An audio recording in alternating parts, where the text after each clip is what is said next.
हीरे दुनिया की सबसे महंगी चीजों में से एक हैं। उनकी चमक ही उन्हें इतना कीमती बनाती है। लेकिन कौन सी चीज हीरे को चमकदार बनाती है, आइए पता करें। हमारा उद्देश्य है पूर्ण आंतरिक परावर्तन के विभिन्न व्यावहारिक अनुप्रयोगों को देखना। हीरा किसी भी महिला को सबसे अधिक पसंद होता है। कौन सी चीज हीरे को इतना पसंदीदा बनाती है? ये इसकी चमक होती है। कौन सी चीज हीरे को चमकदार बनाती है? एक भौतिक परिघटना जिसे पूर्ण आंतरिक परावर्तन कहा जाता है, इसके लिए उत्तरदायी है। एक एक्वेरियम का उपयोग करते हुए हमने पहले ही पूर्ण आंतरिक परावर्तन की घटना का अध्ययन जल की स्थिति में कर चुके हैं। आइए अब हम इसी घटना का अध्ययन एक ठोस वस्तु अर्थात एक अर्धवृत्ताकार कांच के ब्लॉक का उपयोग करके करते हैं। एक प्रकाश स्रोत को इस प्रकार रखें कि प्रकाश की एक अभिलंब किरण ब्लॉक के वृत्ताकार फलक पर आपतित हो। यह किरण सीधे ब्लॉक से होकर गुजरती है बिना किसी अपवर्तन के। यहां वायु विरल माध्यम है और कांच सघन माध्यम है। अब जैसे जैसे हम प्रकाश स्रोत को घुमाते हैं, किरण वृत्ताकार फलक में बिना विचलन के प्रवेश करती है।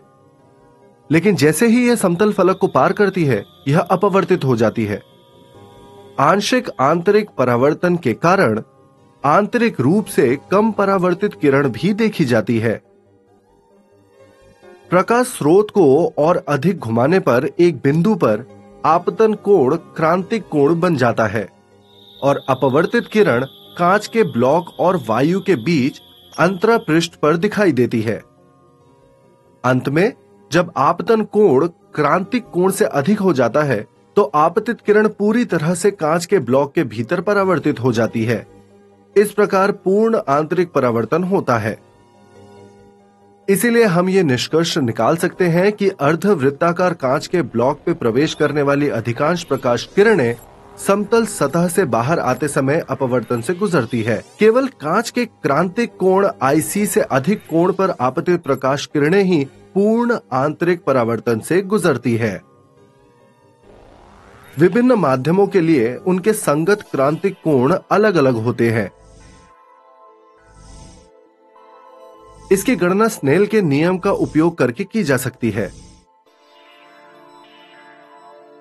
अब आइए हीरे की चमक के पीछे के कारण को समझते हैं। हीरे का क्रांतिक कोण बहुत छोटा होता है, अर्थात 24.4 डिग्री। हीरे में कई अपवर्तक पृष्ठ होते हैं जिन्हें बहुत तीक्ष्ण कोणों पर काटा जाता है। जब प्रकाश की किरण हीरे में प्रवेश करती है, तो वह अपवर्तित हो जाती है और कई पृष्ठों से टकराती है। आपतन कोण अधिकांश पृष्ठों पर 24.4 डिग्री अर्थात हीरे के क्रांतिक कोण से अधिक होगा। इसीलिए यह पूर्ण आंतरिक परावर्तन से गुजरता है। यह प्रक्रिया विभिन्न फलकों पर जारी रहती है और हीरे से बाहर निकलने से पहले प्रकाश किरणें कुछ समय के लिए भीतर फंस जाती हैं। इसके अलावा किसी भी समय पर कई प्रकाश किरणें ऐसे कई पूर्ण आंतरिक परावर्तनों से गुजरती है। इस फंसी हुई प्रकाश ऊर्जा के कारण हीरा चमकीला दिखाई देता है। इसके अलावा जब श्वेत प्रकाश की किरण हीरे में प्रवेश करती है, तो यह प्रकाश के विक्षेपण से गुजरती है और 7 घटक रंगों में विभाजित हो जाती है। हीरे के विभिन्न सतहों पर पूर्ण आंतरिक परावर्तन होता है और प्रकाश अंत में हीरे से बाहर निकलता है, जो चमकता है।